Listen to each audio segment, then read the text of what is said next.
kanay no kanina en khomin sin khom a mangai na ro pui ta kel chu kai mi su le chano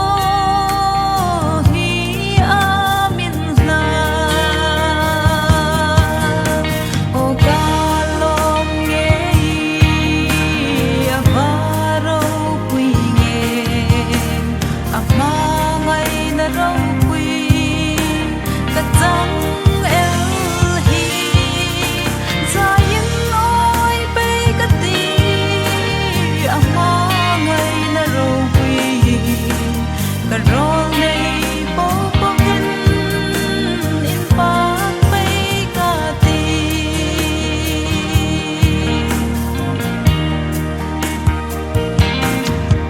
Krista